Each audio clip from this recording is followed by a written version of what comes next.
그날 밤의 실수는 한유라의 기억 속에 깊은 상처이자 지워버리고 싶은 낙인으로 남았다. 그녀는 호텔을 도망치듯 빠져나온 후 며칠 동안 텅 빈 방 안에 스스로를 가두었다. 최진혁에 대한 배신감과 스스로에 대한 혐오감이 뒤섞여 그녀의 영혼을 잠식했다.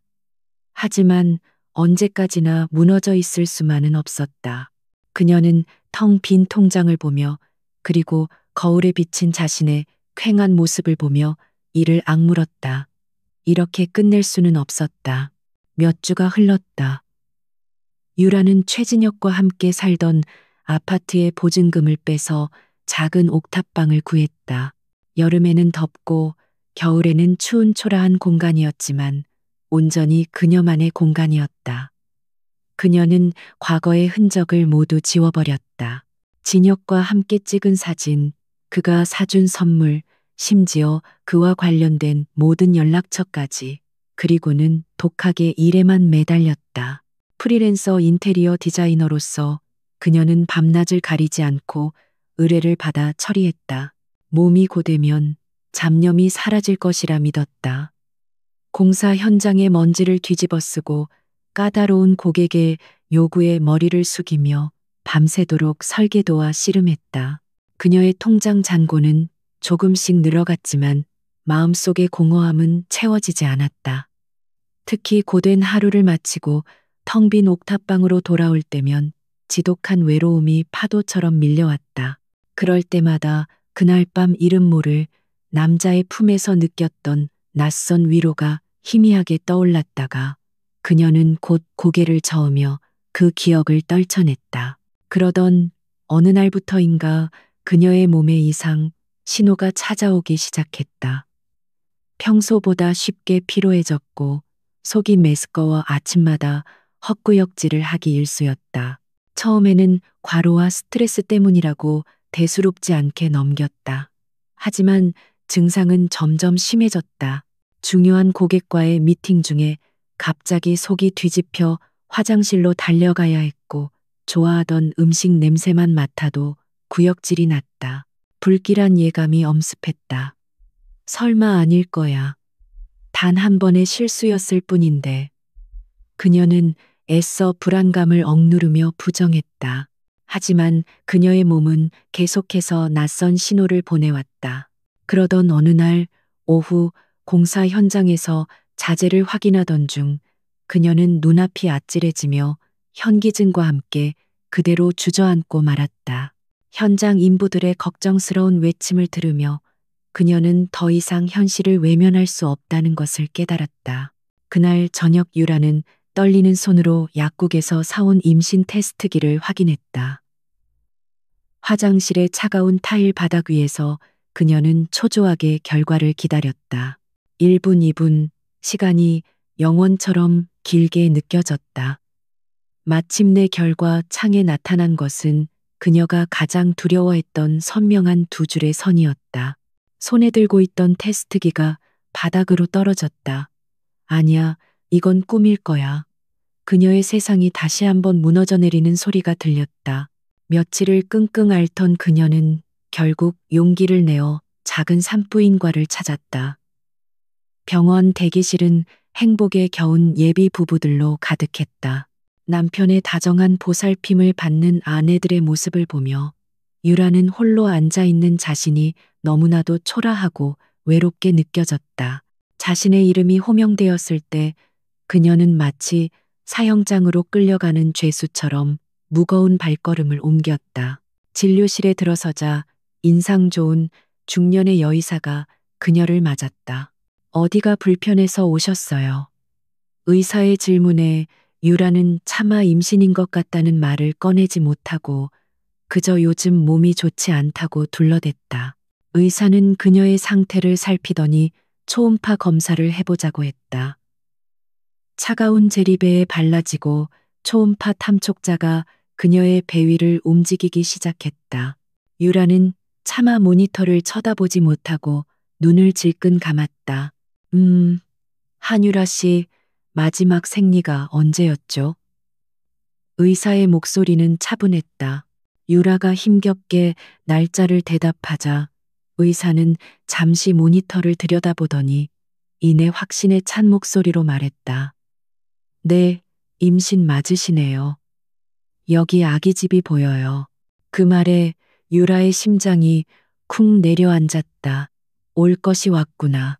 눈물이 핑 돌았지만 그녀는 입술을 깨물며 간신히 참아냈다. 의사는 계속해서 탐촉자를 움직이며 화면을 살폈다.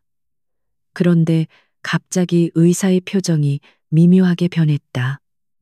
그녀는 고개를 갸웃거리며 화면에 더욱 집중했다. 어라, 잠깐만요. 이건 무언가 이상하다는 것을 직감한 유라의 심장이 불안하게 뛰기 시작했다.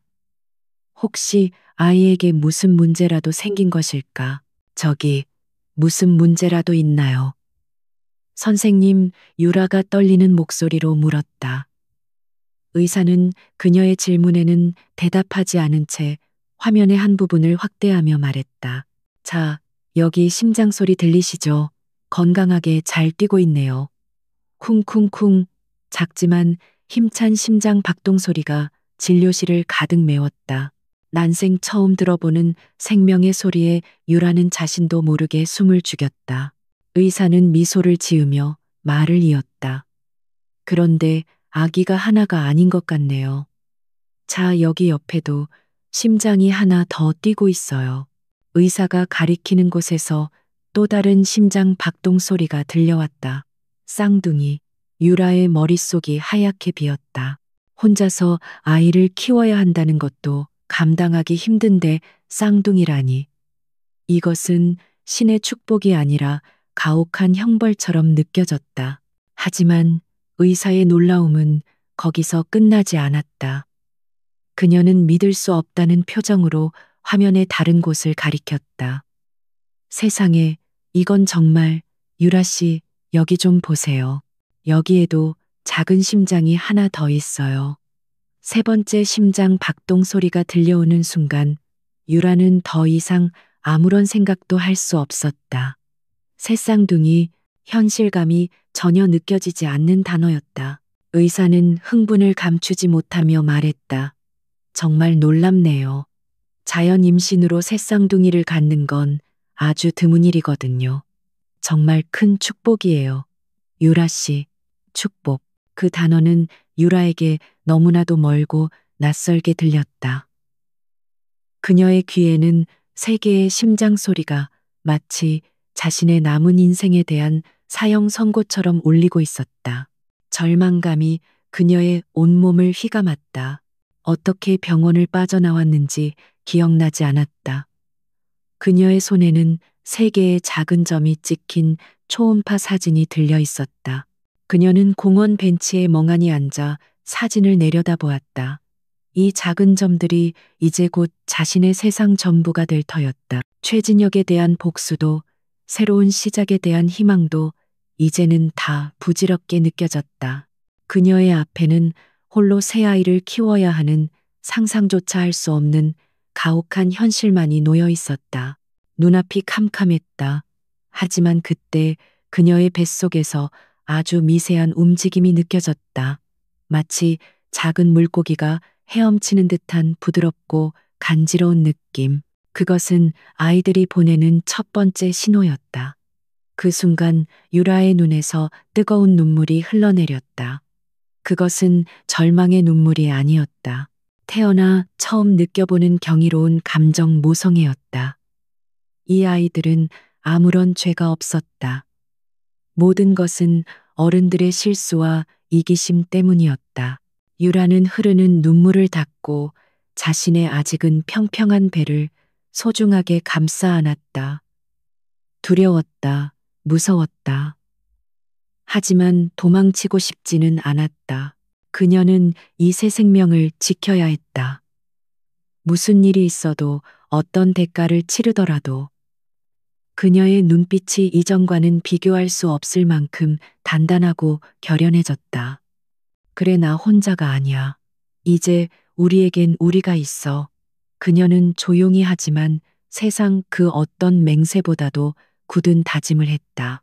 새아이의 심장 소리를 확인한 그날 이후 한유라의 삶은 완전히 새로운 국면으로 접어들었다.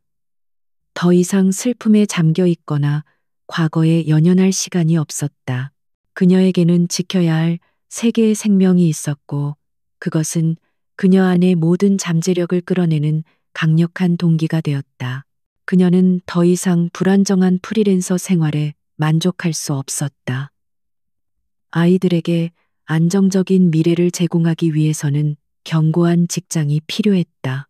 그녀는 자신의 포트폴리오를 정리하며 국내 유수의 건설 및 인테리어 회사의 채용 공고를 샅샅이 뒤지기 시작했다. 그녀의 눈에 들어온 것은 대한민국 최고의 건설 명가 엘리시안 그룹의 대규모 프로젝트 경력직 채용 공고였다. 서울의 새로운 랜드마크가 될 초고층 주상복합 빌딩 엘리시안 스카이 가든의 핵심 디자이너를 뽑는 자리였다. 엄청난 경쟁률이 예상되는 자리였지만 업계 최고 수준의 연봉과 복지 혜택은 그녀에게 거부할 수 없는 유혹이었다. 이것은 기회이자 도박이었다.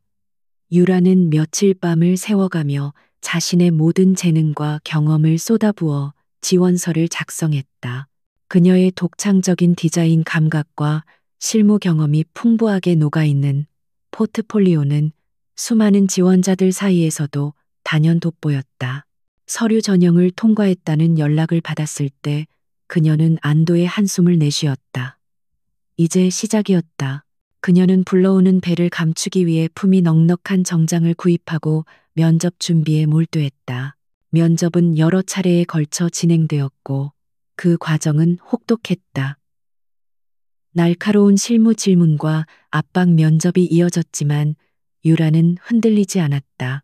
그녀는 침착하고 논리적으로 자신의 디자인 철학을 설명했고 어떤 돌발 상황에도 당황하지 않고 전문적인 해결책을 제시했다. 면접관들은 그녀의 뛰어난 실력에는 감탄하면서도 보잘것없는 학력과 배경에 대해서는 내심 의구심을 품었다. 하지만 최종적으로 그녀의 압도적인 재능이 모든 편견을 눌렀다. 마침내 최종 합격 통보를 받았을 때 유라는 자신의 옥탑방에서 조용히 눈물을 흘렸다. 그것은 기쁨과 안도가 뒤섞인 눈물이었다. 드디어 그녀와 아이들이 기댈 수 있는 튼튼한 동아줄이 내려온 것이다. 그녀는 자신의 배를 쓰다듬으며 속삭였다. 아가들아, 이제 엄마가 너희들을 지켜줄게. 걱정하지 마. 그녀의 마음은 그 어느 때보다 굳은 결의로 가득 차 있었다. 엘리시안 그룹에서의 첫 출근 날 유라는 긴장과 설렘 속에서 거대한 본사 건물로 들어섰다. 체계적인 시스템과 최고의 인재들이 모인 전문적인 분위기는 그녀를 압도했다. 그녀는 엘리시안 스카이 가든 프로젝트 팀에 배정받았고 팀원들과 인사를 나눴다. 모두가 날카로운 경쟁심과 프로젝트에 대한 자부심으로 가득 차 있었다. 유라는 이곳에서 살아남기 위해 그리고 아이들을 위해 자신의 모든 것을 증명해야 한다고 다짐했다. 그리고 일주일 후 프로젝트의 공식적인 시작을 알리는 전체 회의가 소집되었다. 프로젝트와 관련된 모든 핵심 부서의 책임자들이 참석하는 중요한 자리였다. 그리고 회의의 마지막에는 베일에 쌓인 CEO가 직접 참석하여 프로젝트의 비전을 공유할 것이라는 공지가 내려왔다. 엘리시안 그룹의 CEO는 언론 노출을 극도로 꺼리는 신비주의자로 유명했고 그의 카리스마와 냉철함에 대한 소문만이 무성했다. 회의실에는 팽팽한 긴장감이 감돌았다. 유라는 자신의 발표 자료를 최종적으로 검토하며 심호흡을 했다. 그때 회의실 문이 열리고 중역들이 차례로 들어섰다. 그리고 그들의 가장 뒤에서 압도적인 위압감을 풍기는 한 남자가 모습을 드러냈다. 짙은 눈썹, 날카로운 콧날, 그리고 모든 것을 꿰뚫어 볼 듯한 깊고 차가운 눈동자. 그의 등장만으로도 회의실의 온도가 몇 도는 내려가는 듯했다. 남자가 회의 테이블 상석으로 걸어왔다. 그의 시선이 회의실에 앉아 있는 직원들을 무심하게 훑었다. 유라는 다른 팀원들처럼 가볍게 고개를 숙였다. 그러나 다음 순간 그녀는 온몸이 얼어붙는 듯한 충격을 느꼈다. 어디선가 본 듯한 얼굴. 잊으려야 잊을 수 없는 그 얼굴. 그날 밤 칠흑 같은 어둠 속에서 서로의 외로움을 나누었던 남자. 그녀 뱃속 아이들의 아버지. 시간이 멈췄다. 유라의 머릿속이 새하얗게 변했다. 설마, 아닐 거야. 세상에 이렇게 말도 안 되는 우연이 있을 리가 없어. 그녀는 필사적으로 고개를 숙여 그의 시선을 피했다. 심장이 미친 듯이 뛰어 귀가 먹먹해질 지경이었다. 그녀가 아이들을 위해 찾아낸 유일한 희망의 동아줄이 실은 그녀를 가장 끔찍한 나락으로 떨어뜨릴 덫이었다는 사실을 깨달았다. 한편 권태우는 자신의 자리에 앉으며 팀원들의 정보가 담긴 파일을 무심하게 넘겨보고 있었다. 그러다 그의 시선이 모의 페이지에서 멈췄다. 한유라 수석 디자이너, 그 이름과 함께 첨부된 증명사진을 보는 순간 그의 표정 없는 얼굴에 처음으로 미세한 균열이 일었다. 그날 밤의 여자, 자신의 지독한 알레르기를 무력화시켰던 유일한 여자, 그는 고개를 들어 방금 전 고개를 숙였던 여자 디자이너를 다시 한번 쳐다보았다. 그들의 시선이 허공에서 부딪혔다. 유라는 그의 눈동자에서 스쳐 지나가는 놀라움과 혼란을 똑똑히 보았다. 그 역시 그녀를 알아본 것이다. 태호의 가슴 속에서 이름 모를 감정이 소용돌이쳤다. 그토록 찾아 헤맸던 그러나 다시는 만날 수 없을 것이라 생각했던 여자가 자신의 회사 그것도 가장 중요한 프로젝트의 핵심 인력이 되어 눈앞에 나타난 것이다. 그는 곧 평정심을 되찾고 더욱더 차가운 가면을 뒤집었었다. 회의가 시작되었다. 태호는 평소보다 더욱 날카롭고 집요했다. 그는 각 팀장들의 보고를 들으며 사소한 허점조차 놓치지 않고 송곳 같은 질문을 던졌다. 그리고 마침내 유라의 발표 차례가 되었다. 그녀는 떨리는 다리를 애써 감추며 자리에서 일어났다. 모든 것이 끝장날지도 모른다는 공포가 그녀를 짓눌렀지만 그녀는 물러설 수 없었다. 여기서 무너지면 그녀와 아이들의 미래는 없었다. 안녕하십니까. 엘리시안 스카이 가든의 주거 공간 컨셉 디자인을 맡은 한유라입니다. 그녀의 목소리는 놀랍게도 차분하고 안정적이었다. 아드레날린과 절박함이 그녀의 모든 감각을 극도로 예민하게 만들었다. 그녀는 태호의 시선을 애써 외면하며 오직 스크린과 다른 중역들을 향해 자신의 디자인 컨셉을 막힘없이 설명해 나갔다. 그녀의 발표는 완벽했다. 창의적인 아이디어와 그것을 뒷받침하는 철저한 실용적 분석은 모든 이들의 감탄을 자아냈다. 하지만 권태호만은 달랐다. 그는 팔짱을 낀 채 날카로운 눈으로 그녀를 쏘아보며 질문을 던졌다. 한유라 씨의 디자인은 지나치게 이상적이고 감성적으로 보이는군. 이 건물의 주 타겟층인 상위 1%, 고객들의 실질적인 니즈를 정말 파악하고 있는 건가? 그것은 그녀의 전문성에 대한 정면 도전이었다. 하지만 유라는 당황하지 않았다. 그녀는 침착하게 대답했다. 대표님의 지적에 감사드립니다. 하지만 저는 상위 1%의 고객들일수록 단순한 부의 과실을 넘어선 정서적 만족감과 개인적인 스토리를 공간에 담아내길 원한다고 분석했습니다. 이 디자인은 바로 그 지점을 공략한 것입니다. 그녀의 당당한 태도에 회의실에는 잠시 정적이 흘렀다. 태호는 더 이상 질문하지 않았다. 그는 알 수 없는 눈빛으로 그녀를 잠시 응시하더니 다음 보고를 진행하라는 손짓을 했다. 회의가 끝날 때까지 그는 그녀에게 단 한 번도 시선을 주지 않았다. 회의가 끝나고 그가 중역들과 함께 회의실을 빠져나갔을 때 유라는 온몸에 힘이 풀리며 의자에 주저앉았다. 옷이 땀으로 축축했다. 일단은 살아남았다. 하지만 이것은 시작에 불과했다. 그는 그녀를 알고 그녀는 그를 안다. 그리고 그들 사이에는 세상 누구도 알아서는 안 될 거대한 비밀이 존재했다. 그녀가 간신히 손에 쥐니 안정적인 삶은 이제 시한폭탄 위에서 아슬아슬하게 균형을 잡고 있는 것과 같았다. 그 운명적인 회의 이후 한유라의 회사 생활은 살얼음판을 걷는 듯한 나날의 연속이었다. 권태호 대표는 마치 그녀를 시험이라도 하듯 사사건건 그녀의 디자인 파트를 걸고 넘어졌다.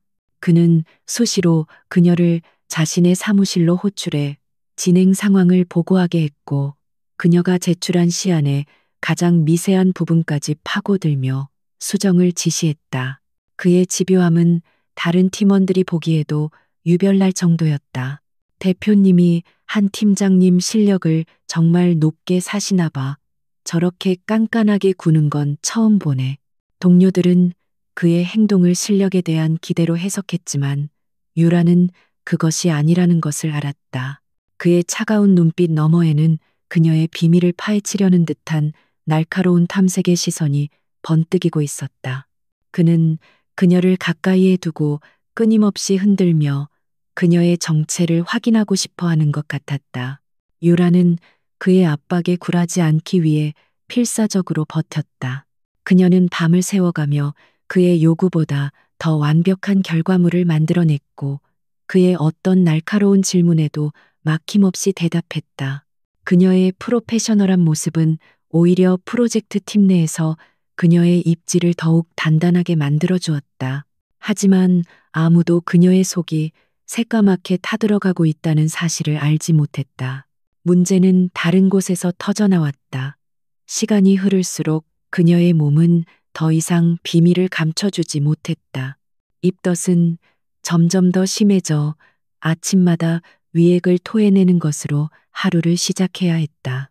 그녀는 중요한 회의 중에 밀려오는 구역질을 참기 위해 허벅지를 꼬집어야 했고 점심시간에는 동료들의 눈을 피해 혼자 옥상에서 바람을 쐬어야 했다.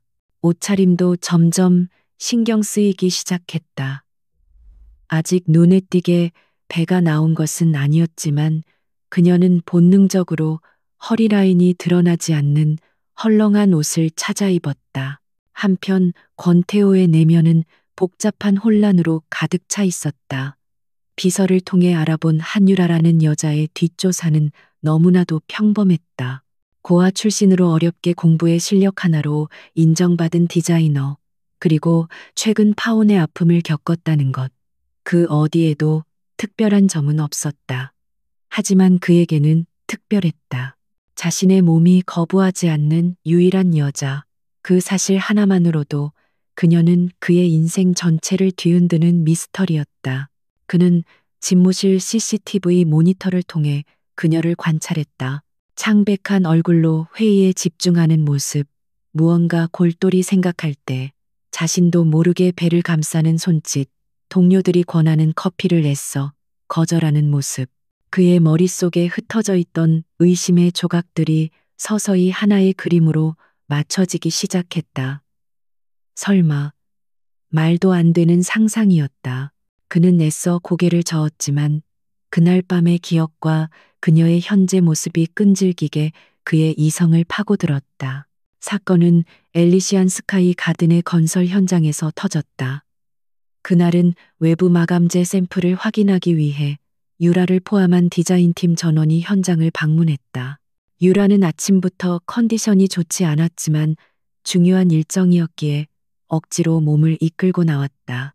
아직 골조 공사가 한창인 현장은 소음과 먼지로 가득했고 발밑은 어지러운 자재들로 위험하기 짝이 없었다.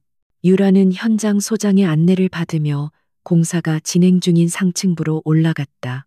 그녀가 발코니 외벽에 부착될 타일 샘플을 확인하기 위해 몸을 숙이는 순간 갑자기 눈앞이 핑 돌며 아찔한 현기증이 덮쳤다. 입덕과 피로가 겹친 탓이었다. 그녀는 중심을 잃고 휘청거렸다. 바로 옆은 안전 펜스도 없이 수십 미터 아래가 뻥 뚫린 위험한 공간이었다. 짧은 비명과 함께 그녀의 몸이 허공을 향해 기울어졌다. 바로 그 순간이었다. 마침 예고 없이 현장 시찰을 나온 권태호의 눈에 그 광경이 들어왔다. 그의 이성이 판단을 내리기도 전에 그의 몸이 먼저 반응했다. 그는 짐승 같은 속도로 그녀를 향해 몸을 날렸고 추락하기 직전에 그녀의 팔을 거칠게 낚아채 자신의 품으로 끌어당겼다. 그의 행동은 지난 수년간 그를 올가매던 결벽증과 알레르기에 대한 공포를 완벽하게 무시한 순수한 본능의 발현이었다. 유라는 그의 단단한 가슴에 얼굴을 묻은 채 거친 숨을 몰아쉬었다. 죽음의 공포와 그녀를 구해준 이가 권태호라는 사실에 대한 충격으로 아무 말도 할 수 없었다. 태호 역시 마찬가지였다.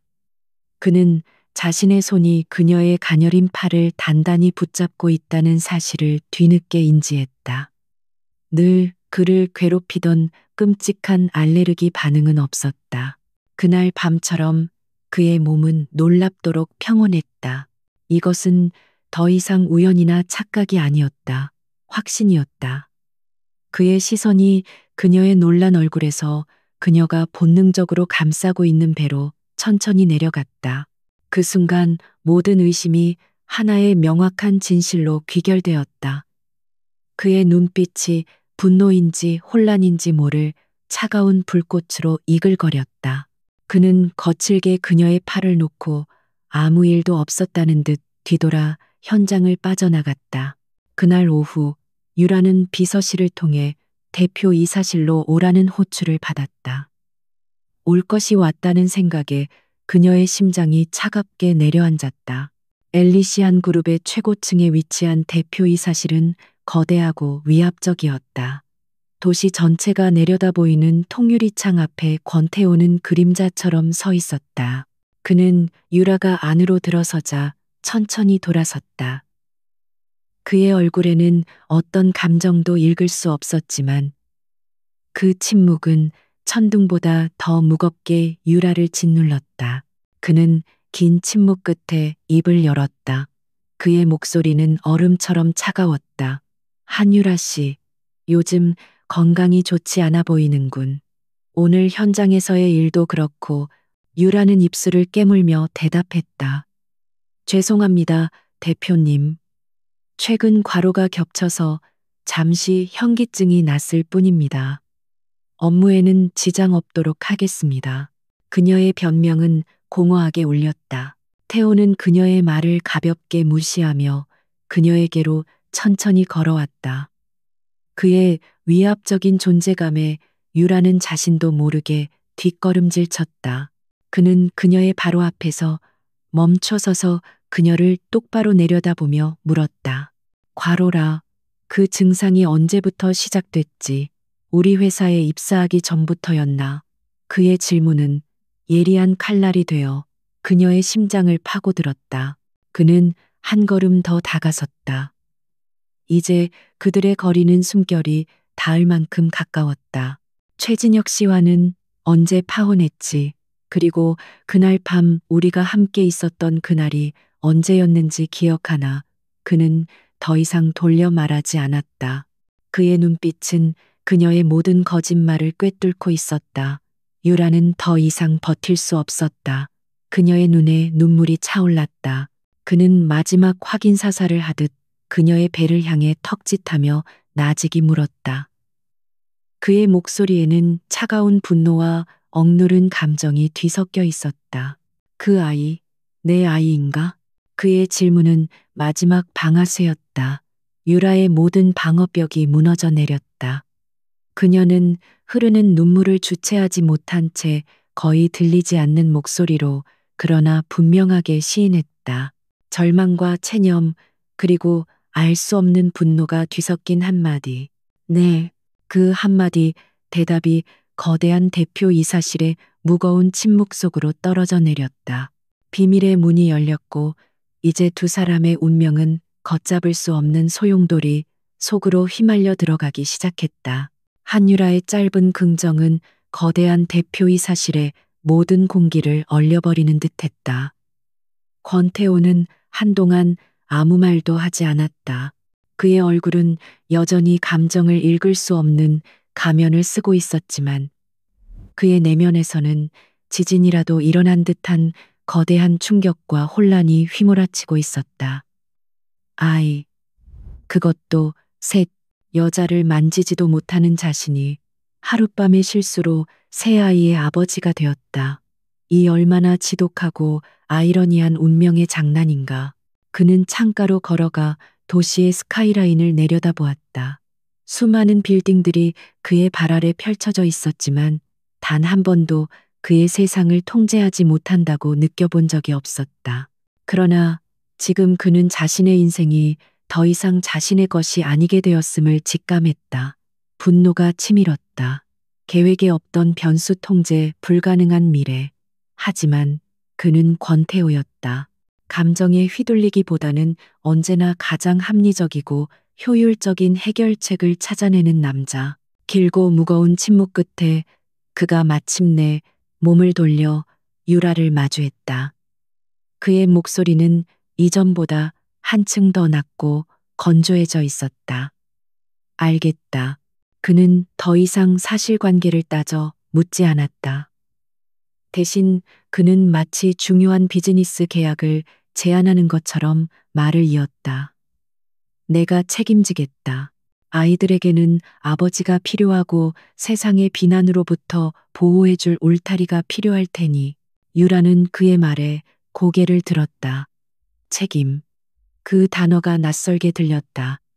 그녀는 그에게 어떤 책임도 바란 적이 없었다. 그저 이 상황을 어떻게든 혼자 감당해낼 생각뿐이었다. 태호는 그녀의 생각을 읽기라도 한 듯 한치의 망설임도 없이 본론을 내뱉었다. 나와 결혼해라 한유라 씨. 결혼. 그 단어는 유라에게 천둥 소리처럼 들렸다. 사랑 때문에 버림받은 지 불과 몇 달. 이제는 책임 때문에 사랑 없는 결혼을 제안받고 있었다. 헛웃음이 나왔다. 그녀의 인생은 어째서 이렇게 부유한 남자들의 필요에 의해 재단되어야 하는가. 대표님. 그녀의 목소리에 날카로운 가시가 돋쳤다. 동정이나 자선은 필요 없습니다. 제 아이들은 제가 알아서 키울 수 있습니다. 그녀의 자존심 섞인 거절에 태호의 눈썹이 미세하게 꿈틀했다. 자선이건 자선이 아니라 거래다 한유라 씨. 그는 그녀에게 다가서며 차가운 현실을 직시하게 했다. 당신 혼자서 디자이너 월급으로 새 아이를 어떻게 키울 생각이지? 대한민국 최고의 교육, 최고의 의료 혜택을 제공할 수 있나? 사생아라는 꼬리표를 달고 살아갈 아이들의 상처는 어떻게 감당할 건가? 그의 말 한마디 한마디는 비수가 되어 그녀의 심장에 밝혔다. 그녀가 밤새 고민하고 두려워했던 바로 그 현실이었다. 그녀의 자존심은 아이들의 미래 앞에서 너무나도 초라하고 이기적인 감정일 뿐이었다. 태호는 그녀의 흔들리는 눈빛을 놓치지 않고 마지막 쐐기를 박았다. 이 결혼은 사랑이 아니다. 당신과 내 아이들을 위한 최선의 비즈니스 파트너십일 뿐이야. 나는 후계자를 압박하는 집안의 성화에서 벗어날 수 있고, 당신은 아이들에게 완벽한 배경과 미래를 줄 수 있지. 서로에게 이득인 계약 아닌가. 유라는 입술을 깨물었다. 피맛이 느껴졌다. 그녀는 졌다. 그녀의 자존심이 아니라 아이들을 위한 그녀의 모성애가 그의 냉정한 논리 앞에서 무릎을 꿇었다. 그녀는 눈을 감았다. 세 개의 작은 심장 소리가 귓가에 울리는 듯했다. 그래, 나 하나의 감정 따위는 중요하지 않았다. 아이들이 무엇보다 중요했다. 그녀는 마침내 결심한 듯 눈을 뜨고 그를 똑바로 마주보며 말했다. 좋아요. 그 제안 받아들이죠. 하지만 저도 조건이 있습니다. 그녀의 당당한 태도에 태우는 잠시 흥미로운 표정을 지었다. 말해봐. 유라는 조금도 물러서지 않고 자신의 조건을 내걸었다. 첫째 결혼 후에도 엘리시안 스카이 가든 프로젝트는 계속 담당하게 해주세요. 저는 대표님의 아내이기 이전에 실력 있는 디자이너로 인정받고 싶습니다. 둘째, 서로의 사생활은 철저히 존중하고 간섭하지 않습니다. 그리고 마지막으로 아이들이 태어난 후에 이 계약에 대해 다시 논의할 수 있는 권한을 저에게 주세요. 그녀의 조건은 돈이나 지위에 대한 것이 아니었다. 그것은 한 인간으로서의 최소한의 존엄과 정체성을 지키기 위한 요구였다. 태호는 잠시 그녀를 바라보더니 고개를 끄덕였다. 좋다. 그 조건들 모두 수용하지. 그는 즉시 자신의 비서를 호출했고 법무팀의 세상에서 가장 완벽하고 철저한 혼전 계약서를 준비하라고 지시했다. 그날 오후 두 사람은 아무런 감정 교류 없이 딱딱한 법률 용어로 가득 찬 수십 장의 계약서에 나란히 서명했다. 그것은 사랑의 서약이 아닌 서로의 필요와 이익을 교환하는 차가운 비즈니스 문서였다. 서명이 끝나는 순간 한유라는 권태호의 법적인 아내가 되었고 그녀의 뱃속 아이들은 엘리시안 그룹의 유일한 상속자가 되었다. 모든 것이 단 몇 시간 만에 결정되고 실행되었다. 그 주말 유라는 자신의 작은 옥탑방을 떠나 권태호의 펜트하우스로 이사했다. 서울의 스카이라인이 한눈에 내려다 보이는 도시의 가장 높은 곳에 위치한 그 집은 집이라기보다는 거대한 갤러리에 가까웠다. 최소한의 가구와 값비싼 예술 작품들, 그 어디에서도 사람의 온기는 느껴지지 않는 권태호, 그 자신을 닮은 차갑고 고독한 공간이었다. 그는 그녀에게 서쪽 윙 전체를 내주었다. 이곳이 당신과 아이들이 지낼 공간이다. 필요한 것이 있다면 집사에게 말하면 뭐든지 구해줄 거다. 그의 말에는 부부로서의 친밀감 대신 호텔 주인이 VIP 고객을 안내하는 듯한 사무적인 태도만이 묻어났다. 그들은 한 지붕 아래에 살게 되었지만 그들의 공간은 완벽하게 분리되었다. 그들은 식사도 각자의 공간에서 해결했고 마주치는 일도 거의 없었다. 밤이 되자 유라는 거대한 침실의 통유리창 앞에 서서 도시의 야경을 내려다보았다. 불과 몇 달 전만 해도 그녀는 최진혁과 함께할 소박한 미래를 꿈꾸며 행복해 했었다. 하지만 이제 그녀는 대한민국에서 가장 호화로운 집에서 이름뿐인 남편과 함께 살고 있었다. 아이들의 미래를 위해 자신의 마음과 자유를 팔아버린 것이다. 그녀는 부드럽게 자신의 배를 감싸 안았다. 미세한 태동이 느껴졌다. 아이들은 그녀의 이런 마음을 아는지 모르는지 평화롭게 그녀의 안에서 자라고 있었다. 유라는 조용히 눈을 감았다. 이 차가운 성 안에서 과연 자신은 아이들에게 따뜻한 가정을 만들어줄 수 있을까? 사랑 없이 시작된 이 계약 결혼의 끝에는 무엇이 기다리고 있을까? 그녀의 미래는 화려한 야경만큼이나 불안하게 흔들리고 있었다. 권태호의 펜트하우스에서 생활한 지 한 달이 지났다. 한유라의 삶은 겉보기에는 완벽하게 안정되었다. 최고의 영양사가 제공하는 식단 전문 의료진의 정기적인 방문, 그리고 뱃속의 아이들을 위한 최상의 태교 환경까지. 하지만 그녀의 마음은 여전히 텅 빈 펜트하우스처럼 삭막했다. 그녀와 권태호는 철저한 비즈니스 파트너였다. 서로의 영역을 침범하지 않았고 아이들의 건강 상태에 대한 보고 외에는 거의 대화를 나누지도 않았다. 유라의 배는 이제 제법 불러와 누가 보아도 임산부임을 알 수 있을 정도가 되었다. 세계의 생명이 자라고 있는 만큼 그녀의 몸은 일반적인 임산부보다 훨씬 더 빠르게 변화하고 있었다. 그녀는 엘리시안 그룹에서의 업무와 엄마가 될 준비를 병행하며 하루하루를 꿋꿋하게 버텨나가고 있었다. 최진혁에 대한 기억은 이제 희미한 흉터처럼 남아있을 뿐 그녀의 모든 신경은 오직 아이들에게로 향해 있었다. 그러던 어느 날 권태호가 그녀에게 통보했다. 내일 저녁 VVIP 자선 갈라에 참석해야 하니 준비하도록. 그것은 그들의 계약 조항 중 하나였다. 공식 석상에 부부 동반으로 참석하여 외부의 불필요한 의심을 차단한다. 유라는 아무런 대꾸 없이 고개를 끄덕였다. 화려한 상류층의 가면무도회에 나서는 것은 조금도 내키지 않았지만 이 또한 아이들을 위해 그녀가 감당해야 할 의무 중 하나였다. 다음 날 저녁 서울에서 가장 화려한 호텔의 그랜드 볼룸은 대한민국을 움직이는 0.1%의 사람들로 가득 찼다. 눈부신 샹들리에 아래 값비싼 드레스와 턱시도를 차려입은 그들은 우아한 미소와 함께 서로의 부와 권력을 탐색하고 있었다. 그곳에는 얼마 전 서진건설의 사위가 되어 재계의 신성으로 떠오른 최진혁과 그의 아내 김서연도 있었다. 김서연은 마치 여왕이라도 된 듯 주변의 부러움 섞인 시선을 한껏 즐기고 있었다.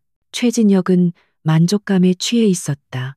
그는 유능한 아내 덕분에 자신이 꿈에 그리던 세계에 입성했다. 그는 더 이상 과거의 평범한 건축가가 아니었다. 주변의 유력 인사들과 인사를 나누며 그는 자신의 선택이 얼마나 현명했는지를 다시 한번 확인했다. 한유라, 그 이름은 이제 그의 인생에서 완벽하게 지워진 과거였다. 성공을 위해 거쳐야 했던 하찮은 과정일 뿐이라고 그는 생각했다. 어머 진혁 씨, 저기 좀 봐. 엘리시안 그룹의 권태호 대표 아니야. 웬일로 저런 자리에 다 모습을 드러냈지. 김서연이 호들갑스럽게 그의 팔을 잡아 끌었다. 그녀의 시선이 향한 곳 연회장 입구에서부터 모든 소음이 멎고 사람들의 시선이 한 곳으로 집중되고 있었다. 얼음처럼 차가운 카리스마를 내뿜으며 권태호가 모습을 드러낸 것이다. 그의 등장은 언제나 화제의 중심이었다. 하지만 오늘 밤 사람들을 경악시킨 것은 그의 존재 그 자체가 아니었다. 그의 팔짱을 부드럽게 낀 채 그와 함께 들어서는 한 여인 때문이었다. 깊은 바다색의 실크 드레스는 아름다운 곡선을 그리며 그녀의 몸을 감쌌고 제법 불러온 배는 오히려 신비로운 우아함을 더해 주었다. 그 어떤 보석보다도 빛나는 것은 모든 것을 체념한 듯하면서도 그 안에 강인한 빛을 품고 있는 그녀의 눈동자였다. 바로 한유라였다. 최진혁은 그 자리에 못 박힌 듯 굳어버렸다. 그의 손에서 샴페인 잔이 미끄러져 바닥에 떨어졌지만 그는 그것을 인지하지도 못했다. 눈앞의 광경이 현실인지 꿈인지 분간할 수 없었다. 빗속에서 비참하게 무너져 내렸던 여자. 세상에서 가장 초라하고 불쌍했던 그녀가 어떻게 감히 상상조차 할 수 없는 남자 권태호의 아내가 되어 저 자리에 서 있단 말인가. 그의 성공에 대한 자부심이 한순간에 산산조각 났다. 김서연의 얼굴은 질투와 분노로 일그러졌다. 말도 안 돼. 저게 어떻게 된 일이야. 저 따위 것이 어떻게. 그녀는 자신이 완벽하게 승리했다고 믿었다. 한유라를 짓밟고 그녀의 남자를 빼앗았다. 그런데 이제 한유라는 자신과는 비교도 안 될 만큼 더 높은 곳에서 더 찬란하게 빛나고 있었다. 이것은 그녀에 대한 참을 수 없는 모욕이었다. 권태호와 한유라의 등장은 연회장 전체를 술렁이게 만들었다. 사람들은 두 사람의 관계와 유라의 뱃속에 있는 아이가 누구의 아이인지에 대해 수군거리기 시작했다. 유라는 수많은 시선들이 자신에게 쏟아지는 것을 느꼈지만 애써 담담하게 정면을 응시했다. 그녀의 곁에는 권태호가 있었다. 그가 존재하는 것만으로도 그 어떤 불필요한 접근도 막아주는 견고한 방패가 되었다. 하지만 그 방패로도 막을 수 없는 존재가 있었다. 이성을 잃은 최진혁과 김서연이 결국 그들에게로 다가왔다. 김서연은 독이 가득한 미소를 지으며 먼저 말을 걸었다. 어머 세상에, 한유라 씨 아니야. 정말 오랜만이네. 몰라보게 달라져서 하마터면 못 알아볼 뻔했잖아. 임신한 모습이 아주 잘 어울리는 것 같아. 그녀의 목소리에는 축하가 아닌 명백한 비아냥과 조롱이 섞여 있었다. 최진혁은 애써 태연한 척하며 유라와 태호를 번갈아 보았다.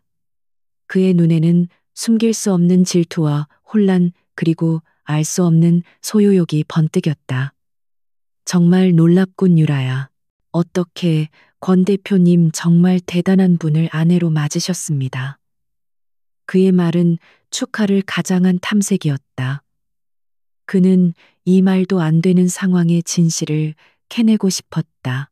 유라는 이 순간을 마음속으로 수없이 되뇌었다. 그녀는 더 이상 과거의 약한 한유라가 아니었다. 그녀는 이제 새아이의 엄마였고 계약을 이행해야 할 책임이 있었다.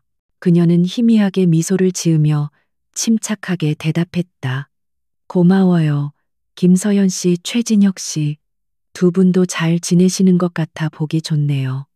제 남편과 저는 아주 행복하답니다. 그녀의 차분하고 흔들림 없는 태도는 오히려 두 사람의 속을 더욱 뒤집어 놓았다. 그때까지 침묵을 지키고 있던 권태호가 움직였다. 그는 유라의 허리를 아주 가볍게, 그러나 누구도 부정할 수 없는 소유욕을 담아 감쌌다. 그의 손길이 닿는 순간 유라는 자신도 모르게 움찔했지만 그의 단단한 팔이 그녀를 든든하게 지지해 주었다. 그들의 알레르기 반응을 뛰어넘는 계산된 행동이었다. 그는 최진혁과 김서연에게는 눈길조차 주지 않은 채 오직 유라에게만 다정한 목소리로 말했다. 아내가 피곤한 것 같군. 이제 그만 가서 쉬어야겠어. 실례하지. 아내라는 단어와 그의 너무나도 자연스러운 보호자의 태도는 최진혁과 김서연에게 결정타를 날렸다. 권태호는 유라를 데리고 그들을 스쳐 지나갔다. 마치 길가의 돌멩이를 지나치듯 완벽한 무시였다. 최진혁은 멀어지는 두 사람의 뒷모습을 망연자실하게 바라보았다. 그가 버린 여자가 이제는 그가 감히 쳐다볼 수도 없는 존재가 되어 있었다. 그의 성공은 한순간에 빛바랜 신기루가 되어버렸다. 김서연은 분노로 부들부들 떨며 최진혁의 팔을 붙잡았다. 저 꼴 좀 봐. 분명 무언가 있어. 저 여자가 권태호를 꼬드겨서 사기를 친 게 분명해. 우리가 저 여자의 가면을 벗겨버려야 해. 반드시 저 여자를 다시는 재기할 수 없도록 만들어버릴 거야. 그녀의 눈빛은 독사의 그것처럼 번뜩였다. 충격은 이제 맹렬한 복수심으로 변해 그들의 영혼을 잠식하기 시작했다. 자선, 갈라에서의 충격적인 만남 이후 서울의 사교계는 권태호와 한유라의 미스터리한 결혼 이야기로 들끓었다. 하루아침에 신데렐라가 된 무명의 디자이너, 사람들은 호기심과 시기심이 뒤섞인 눈으로 그녀의 모든 것을 궁금해했다. 그리고 바로 그 지점을 김서연은 교묘하게 파고들었다. 그녀는 상류층 부인들의 티타임에 참석해 마치 유라를 걱정하는 친구인 척하며 악의적인 소문들을 흘리기 시작했다. 유라 씨 원래 참 착하고 순수한 아이였는데 약혼자에게 파혼당한 충격이 정말 컸나 봐요. 오죽했으면 그런 선택을 했을까. 제가 다 마음이 아프네요. 그녀의 동정심 가득한 말투 뒤에는 그녀가 남자를 유혹했다는 암시가 교묘하게 숨어 있었다.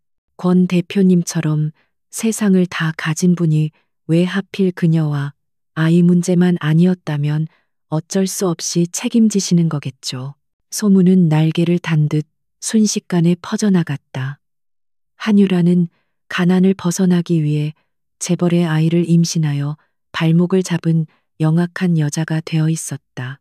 엘리시안 그룹 내부에서도 그녀를 향한 시선이 달라지기 시작했다. 실력으로 입사했다는 사실은 잊혔고 그저 대표의 아이를 가진 낙하산 인사로 취급하는 이들이 늘어났다. 유라는 복도를 지날 때마다 자신을 향해 쏟아지는 수군거림과 경멸적인 눈빛을 느껴야 했다. 설상가상으로 그녀가 책임지고 있는 엘리시안 스카이 가든 프로젝트에도 문제가 터져나오기 시작했다. 최진혁이 뒤에서 손을 쓴 탓이었다.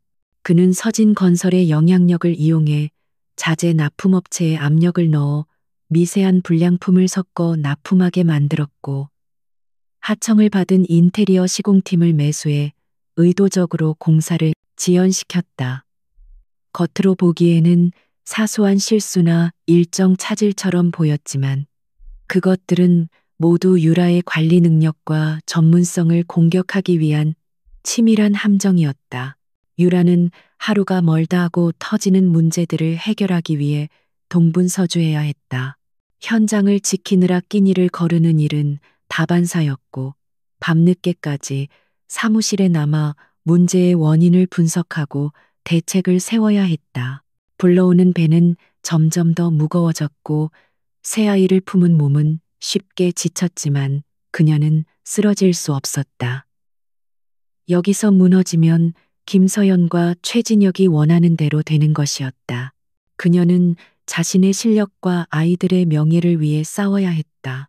하지만 그녀의 투쟁은 철저히 혼자만의 것이었다. 권태호의 펜트하우스는 세상의 모든 비바람을 막아주는 완벽한 요새였지만 그 안에는 어떤 위로도 존재하지 않았다. 그와 그녀 사이에는 여전히 계약서라는 보이지 않는 벽이 그리고 그의 알레르기라는 물리적인 벽이 가로놓여 있었다. 그들은 저녁 식사조차 거대한 식탁의 양끝에 앉아 침묵 속에서 해결했다. 그는 그녀의 건강 상태에 대한 보고를 집사로부터 전해 들을 뿐 직접적인 관심을 표현하는 법이 없었다. 유라는 가끔 창밖을 보며 생각했다. 자신은 마치 황금 세장 속에 갇힌 새와 같다고. 모든 것이 완벽하게 제공되지만 그 어디에도 마음을 기댈 곳은 없었다. 그녀의 힘든 상황을 알아주거나 따뜻한 말 한마디를 건네주는 이가 없었다. 그녀는 사무실에서나 집에서나 철저한 이방인이자 외로운 섬이었다. 그러나 유라가 모르는 사실이 있었다. 권태호는 그녀의 모든 상황을 손바닥처럼 꿰뚫어 보고 있었다. 사교계에 떠도는 악의적인 소문의 출처가 김서현이라는 것, 그리고 현장의 문제들 배후에 최진혁의 비열한 공작이 있다는 것을 그의 정보팀은 이미 파악해서 보고한 상태였다. 그는 자신의 집무실에 앉아 CCTV 화면을 통해 밤늦게까지 지친 몸으로 설계도와 씨름하는 유라의 모습을 묵묵히 지켜보고 있었다. 처음에는 그저 자신의 아이들을 품고 있는 여자에 대한 책임감, 그리고 자신의 소유물의 흠집을 내려는 자들에 대한 분노뿐이었다. 하지만 시간이 지날수록 그의 감정은 미묘하게 변해갔다. 그는 온갖 역경 속에서도 결코 좌절하거나 누구에게도 의지하지 않고 오직 자신의 힘으로 정면 돌파하려는 그녀의 모습에서 낯선 감정을 느꼈다. 그것은 존중이었고 연민이었으며 그 자신도 인지하지 못하는 사이 싹트는 희미한 관심이었다. 어느 날 밤 자정을 훌쩍 넘긴 시간이었다. 태호는 보고서를 검토하다 무심코 사무실 CCTV 화면으로 채널을 돌렸다. 유라는 여전히 자신의 사무실 책상에 엎드려 잠들어 있었다. 그녀의 어깨 위에는 누군가 덮어준 듯한 담요도 없었고 지친 숨소리만이 고요한 사무실을 채우고 있었다. 그 모습을 보는 순간 태호의 가슴 속에서 무언가 툭 하고 끊어지는 듯한 느낌이 들었다. 그는 자신도 모르게 자리에서 일어나 그녀의 사무실로 향하고 있었다.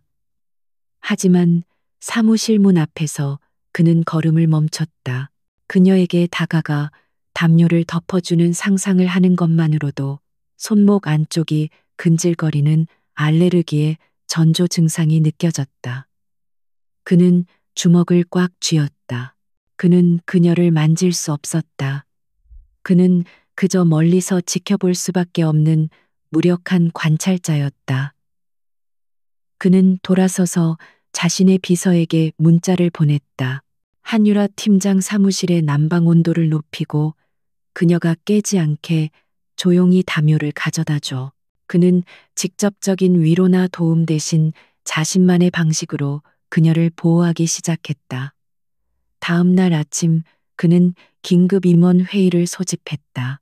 그리고 그 자리에서 프로젝트 기밀 유출과 내부 사보타주 행위에 대한 무관용 원칙을 선포했다. 엘리시안의 명예를 더럽히는 자는 그가 누구든 결코 용서하지 않을 것입니다. 저는 그 사람의 인생을 바닥까지 파괴시켜 버릴 겁니다. 그의 얼음 같은 목소리는 회의실에 모인 모든 임원들을 공포에 떨게 만들었다. 또한 그는 최진혁이 매수한 하청업체 대표를 조용히 불러들였다. 그는 어떤 협박도 회유도 하지 않았다. 그저 그동안 그 업체가 저질러온 비리 내역이 담긴 서류 봉투를 테이블 위에 올려놓았을 뿐이다. 그날 이후 엘리시안 스카이가든 현장의 모든 문제들은 거짓말처럼 사라졌다. 유라는 갑자기 순조로워진 상황에 의아해하면서도 자신의 노력이 드디어 결실을 보는 것이라 생각하며 안도했다. 그녀는 권태호가 자신의 등 뒤에서 거대한 방패가 되어주고 있다는 사실을 꿈에도 알지 못했다. 그녀는 여전히 혼자 싸우고 있다고 믿으며 외로운 승리를 자축했다. 그리고 그런 그녀의 모습을 권태호는 자신의 집무실에서 묵묵히 지켜보고 있었다. 그들 사이에 보이지 않는 벽은 여전히 견고했지만 그 벽 너머에서 서로를 향한 시선은 조금씩 다른 온도를 띠기 시작하고 있었다. 권태호의 보이지 않는 도움으로 프로젝트는 다시 안정을 되찾았지만 최진혁과 김서연의 복수심은 오히려 더욱 맹렬하게 타올랐다. 그들의 첫 번째 시도는 너무나도 쉽게 무력화되었다. 그것은 권태호라는 거대한 권력의 힘을 다시 한번 실감하게 했고 동시에 그들을 더욱 절망적인 관계로 몰아넣었다. 그들은 이제 평범한 방법으로는 한유라에게 흠집조차 낼 수 없다는 것을 깨달았다. 더 크고 더 치명적인 스캔들이 필요했다. 그들의 다음 계획은 훨씬 더 악랄하고 비열했다. 그들은 한유라의 개인적인 명예와 그녀 뱃속 아이들의 정통성을 직접 공격하기로 결심했다. 최진혁은 유라의 대학 시절 남자 동기 중 현재 경제적으로 어려운 상황에 처해 있는 한 명에게 접근했다. 그리고 김서연은 거액의 돈으로 그를 매수했다. 그들의 계획은 유라가 권태호와 결혼한 이후에도 이 남자 동기와 부적절한 관계를 유지해왔다는 거짓 스캔들을 조작하는 것이었다. 그들은 전문가를 고용해 유라가 그 남자와 카페에서 만나는 것처럼 보이는 합성 사진을 만들어냈고 남자는 돈을 받는 대가로 거짓 증언을 하기로 약속했다. 그들의 목표는 단 하나였다. 엘리시안 그룹의 유일한 후계자가 될 새 아이의 출생에 대한 의혹을 제기하여 권태호의 리더십에 치명타를 입히고 그룹 전체를 흔드는 것이었다. 그들은 엘리시안 그룹의 중요한 주주총회가 열리는 날에 맞춰 이 폭탄을 터뜨리기로 계획했다. 주주총회를 일주일 앞둔 어느 날 아침 한 인터넷 연예 매체를 통해 단독 기사가 터져나왔다. 엘리시안 그룹 안주인 한유라의 충격적인 사생활 뱃속의 아이는 누구의 아이인가? 기사에는 조작된 사진과 함께 익명의 제보자가 제공했다는 온갖 악의적인 추측들이 담겨 있었다. 스캔들은 순식간에 대한민국 전체를 뒤흔들었다. 언론은 벌떼처럼 들끓었고 엘리시안 그룹의 주가는 폭락하기 시작했다. 유라는 기사를 보고 온몸이 차갑게 식는 것을 느꼈다. 이것은 이전의 소문과는 차원이 다른 그녀의 인격과 그녀 아이들의 존재 자체를 부정하는 잔인한 공격이었다. 펜트하우스 밖에는 기자들이 진을 치고 있었고 그녀는 완벽한 고립 상태에 빠졌다. 끔찍한 무력감과 공포가 그녀를 덮쳤다. 그녀 자신은 어떻게 되든 상관없었다. 하지만 아직 태어나지도 않은 아이들이 세상의 손가락질을 받게 될 것이라는 생각에 심장이 찢어지는 듯했다. 그날 저녁 권태호가 평소보다 이른 시간에 집으로 돌아왔다. 그의 얼굴은 분노로 인해 얼음보다 더 차갑게 굳어 있었다. 유라는 그가 자신을 의심할까봐 두려웠다. 어차피 그들의 결혼은 계약일 뿐 그에게는 자신을 믿어줄 이유가 없었다. 하지만 그녀의 예상과는 달리 그는 그녀에게 단 한마디도 묻지 않았다. 대신 그는 그녀의 눈을 똑바로 바라보며 말했다. 그의 목소리는 낮고 위험했다. 최진혁에 대해 아는 모든 것을 말해. 그의 약점, 그의 성격, 그의 야망. 무엇이든 상관없어. 그 순간 유라는 깨달았다. 그가 자신을 믿고 있다는 것을. 그는 이 모든 것이 최진혁의 비열한 공작이라는 것을 이미 간파하고 있었다. 처음으로 그와 그녀 사이에 있던 보이지 않는 벽이 허물어지는 듯한 느낌이 들었다. 그녀는 더 이상 혼자가 아니었다. 유라는 눈물을 삼키고 지난 7년간 자신이 봐왔던 최진혁이라는 남자에 대해 모든 것을 털어놓기 시작했다.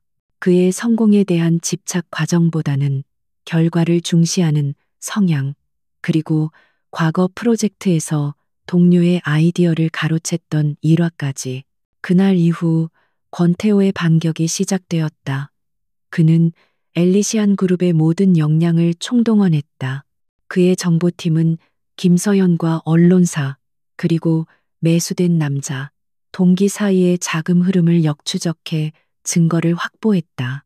법무팀은 그 남자 동기를 압박해 거짓 증언의 대가로 돈을 받았다는 자백을 녹취했다. 그리고 조사팀은 최진혁이 과거 저질렀던 수많은 표절과 비리 행위에 대한 구체적인 물증들을 수집했다. 복수의 칼날은 조용하지만 무섭도록 날카롭게 벼려지고 있었다. 마침내 운명의 주주총회 날이 밝았다. 회의장은 폭풍전야처럼 팽팽한 긴장감에 휩싸여 있었다. 최진혁과 김서연은 주주의 자격으로 당당하게 회의장에 앉아 있었다. 그들은 오늘 권태호가 추락하는 모습을 보기 위해 이곳에 온 것이다. 예상대로 한 주주가 경영 안건이 끝나자마자 손을 들고 날카롭게 질문을 던졌다. 그는 최진혁 측과 결탁한 인물이었다. 대표이사님의 사적인 스캔들로 인해 회사의 이미지가 실추되고 주가가 폭락했습니다. 이런 상황에서 대표이사님의 리더십을 신뢰할 수 있는지 의문입니다. 모든 주주들의 시선이 권태호에게로 쏠렸다. 최진혁과 김서연의 입가에 희미한 미소가 번졌다. 하지만 권태호는 조금도 동요하지 않았다. 그는 침착하게 연단으로 걸어나갔다. 그리고는 모두의 예상을 깨고 단호하게 말했다. 그 문제는 제가 아닌 제 아내이자 이 스캔들의 당사자인 한유라 씨가 직접 답변하는 것이 옳다고 생각합니다. 그는 회의장 뒷문에 서 있던 유라를 향해 손짓했다. 유라가 모습을 드러내자 회의장은 술렁였다. 그녀는 만삭의 몸을 이끌고 수백 명의 시선과 카메라 플래시를 뚫고 천천히 연단으로 걸어 나왔다. 두려웠지만 그녀는 피하지 않았다. 권태호의 절대적인 신뢰가 그녀에게 용기를 주었다. 그녀는 마이크 앞에 서서 잠시 숨을 골랐다. 그녀는 스캔들에 대해 변명하지 않았다. 대신 그녀는 엘리시안 스카이 가든 프로젝트에 대한 자신의 비전과 열정에 대해 이야기하기 시작했다. 그녀의 진심 어린 이야기가 끝나자 권태호의 지시와 함께 회의장 대형 스크린에 영상이 재생되었다. 영상 속에는 돈을 받았다고 실토하는 남자 동기의 모습, 김서연의 계좌에서 언론사로 거액이 송금된 내역, 그리고 최진혁이 과거 대학 시절 동료의 디자인을 훔쳐 공모전에서 수상하는 영상까지 그들의 모든 죄악이 적나라하게 담겨 있었다. 회의장은 충격적인 정적에 휩싸였다. 최진혁과 김서연의 얼굴은 새하얗게 질려 있었다. 권태호는 마이크를 넘겨받아 차갑게 말을 이었다. 이 모든 것은 엘리시안 그룹을 흔들기 위해 경쟁사와 결탁한 최진혁 이사가 계획한 것입니다. 그의 말이 끝나자마자 보안 요원들이 두 사람에게 다가갔다. 김서연은 비명을 질렀고 최진혁은 아무 말도 못한 채 무너져 내렸다. 그들의 탐욕과 질투가 낳은 비극은 가장 공개적이고 처참한 방식으로 막을 내렸다. 모든 상황이 정리된 후 주주들은 오히려 권태호의 위기관리 능력과 리더십에 더 큰 신뢰를 보내며 뜨거운 박수를 보냈다. 그들의 완벽한 승리였다. 그날 밤 펜트하우스로 돌아온 두 사람 사이에는 이전과는 다른 종류의 침묵이 흘렀다. 모든 위협은 사라졌고 거대한 폭풍이 지나간 자리에 고요함이 찾아왔다. 권태호는 창가에 서 있는 유라의 뒷모습을 바라보았다. 그녀는 오늘 자신과 아이들 그리고 엘리시안 그룹을 위해 세상과 맞서 싸웠다. 그녀의 가녀린 어깨에 얼마나 무거운 짐이 얹혀 있었을까. 그는 그녀에 대한 책임감 이상의 감정 존경과 연민 그리고 그녀를 지켜주고 싶다는 맹렬한 소유욕이 자신의 심장을 가득 채우고 있음을 깨달았다. 그것은 계약서의 조항으로는 설명할 수 없는 명백한 사랑이었다. 그는 그녀를 향해 천천히 걸어갔다. 그의 발걸음에는 더 이상 어떤 망설임도 알레르기에 대한 두려움도 없었다. 보이지 않던 벽이 마침내 무너져 내리고 있었다. 권태호의 발걸음 소리가 고요한 펜트하우스 거실에 나직하게 울렸다. 한유라는 창가에 선 채 그의 접근을 온몸으로 느끼고 있었지만 돌아보지 않았다. 심장이 가쁘게 뛰었다. 길고 길었던 싸움이 끝난 지금 그와 그녀 사이에는 해결되지 않은 가장 중요한 문제가 남아 있었다. 바로 그들 자신들의 문제였다. 그는 그녀의 바로등 뒤에서 멈춰 섰다. 그의 따뜻한 숨결이 그녀의 목덜미에 닿는 듯했다. 오랜 침묵 끝에 그가 먼저 손을 뻗었다. 그의 손은 아주 조심스럽게 그러나 어떤 망설임도 없이 그녀의 어깨를 감쌌다. 유라는 자신도 모르게 숨을 멈췄다. 그의 손길이 처음이었다. 계약과 책임감을 넘어선 한 남자로서 여자에게 건네는 첫 번째 온기. 태호 역시 자신의 손바닥을 통해 전해져 오는 그녀의 온기에 놀라고 있었다.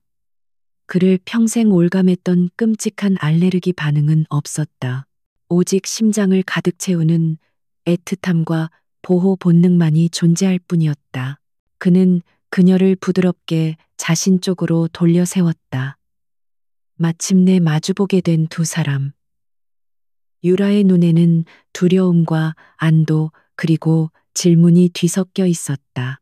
태호는 다른 손을 들어 그녀의 뺨을 타고 흐르는 눈물을 조심스럽게 닦아주었다. 그의 목소리는 그 어느 때보다도 부드러웠다.